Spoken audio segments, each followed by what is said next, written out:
Welcome back, everyone. I'm joined by Greg Remmenga once again for some more free legal advice. And so are we going to build on kind of what we spoke about last week today? Right. We've been going from the accident through some of the procedures to try to get it settled and make your case as best as you can. We've gone through a settlement conference. You didn't settle the case at settlement conference.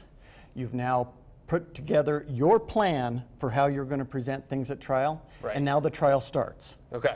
One of the main things at the trial is you have to realize that nothing's going to go perfectly the way that you planned it. Yeah. Witnesses might say things that they didn't tell you in the past. They might get nervous on the stand and say things differently than they said in the past. The jury may not like your exhibits. The jury may look bored. The other side's going to do everything it can to disrupt you and make it so that your plan doesn't go smoothly. Right. Because they're trying to make their plan go smoothly. So at the beginning of the trial, one of the things that we have to start with is called voir dire, or the choosing of the jury. Okay. When we do this, we get a chance to ask the jury questions, find out a little bit about the jury personnel themselves. The idea being that everyone, when they come into the jury box, has prior experiences, prior biases, prior understanding of things. Okay.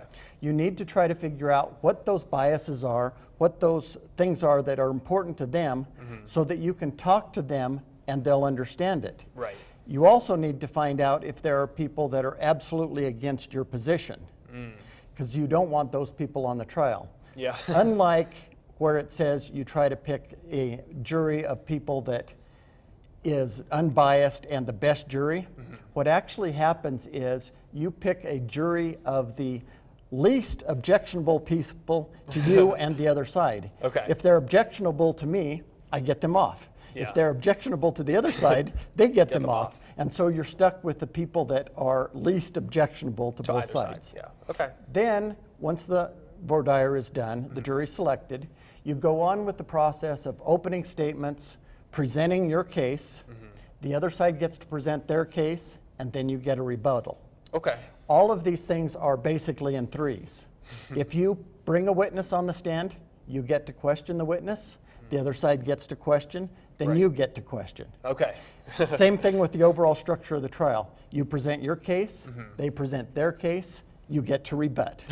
So that's kind of what happens next. You try to get all your witnesses in, all your exhibits, look forward to what they're going to present, and try to think about how you're going to rebut or counter anything that they say. Okay. So that's it's a pretty decent process that you have to go through. How long would that potentially take in some cases? Well, it really depends on the depth of your case, what things have been admitted.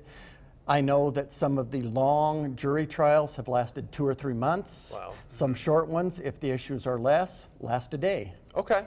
Awesome. So great information. Thank you as always, Greg. And if you want to get in touch with Greg or ask him any questions or any issues, there's all the information on your screen right there for Greg. Greg, thank you again for coming in. Great stuff. Stick with us. I have your weather coming up.